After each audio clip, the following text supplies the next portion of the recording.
Then some of the itinerant Jewish exorcists undertook to invoke the name of the Lord Jesus over those who had evil spirits, saying, "I adjure you by the Jesus whom Paul proclaims."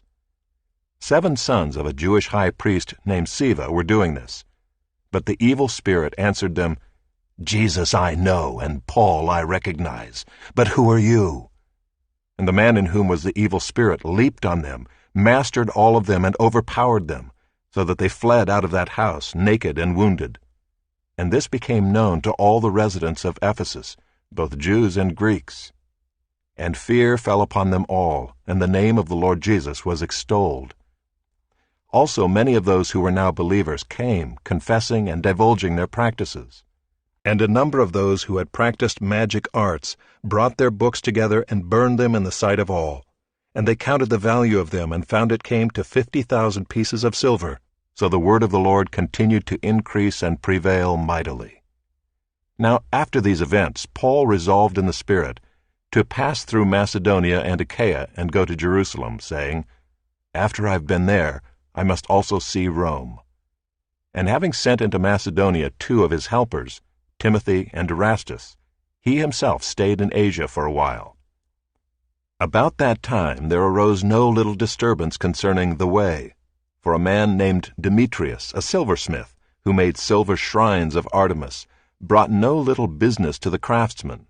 These he gathered together with the workmen in similar trades, and said, "Men, you know that from this business we have our wealth, and you see and hear that not only in Ephesus, but in almost all of Asia, this Paul has persuaded and turned away a great many people, saying that gods made with hands are not gods.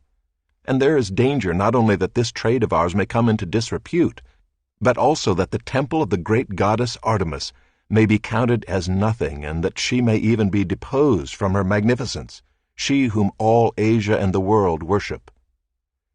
When they heard this, they were enraged and were crying out, "Great is Artemis of the Ephesians!" So the city was filled with the confusion, and they rushed together into the theater, dragging with them Gaius and Aristarchus, Macedonians who were Paul's companions in travel. But when Paul wished to go in among the crowd, the disciples would not let him, and even some of the Asiarchs who were friends of his sent to him and were urging him not to venture into the theater. Now some cried out one thing, some another, for the assembly was in confusion, and most of them did not know why they had come together. Some of the crowd prompted Alexander, whom the Jews had put forward. And Alexander, motioning with his hand, wanted to make a defense to the crowd. But when they recognized that he was a Jew, for about 2 hours they all cried out with one voice, "Great is Artemis of the Ephesians!" And when the town clerk had quieted the crowd, he said, "Men of Ephesus, who is there who does not know that the city of the Ephesians is temple keeper of the great Artemis, and of the sacred stone that fell from the sky? Seeing then that these things cannot be denied, you ought to be quiet and do nothing rash. For you have brought these men here who are neither sacrilegious nor blasphemers of our goddess. If therefore Demetrius and the craftsmen with him have a complaint against anyone, the courts are open, and there are proconsuls. Let them bring charges against one another. But if you seek anything further, it shall be settled in the regular assembly. For we really are in danger of being charged with rioting today, since there is no cause that we can give to justify this commotion." And when he had said these things, he dismissed the assembly.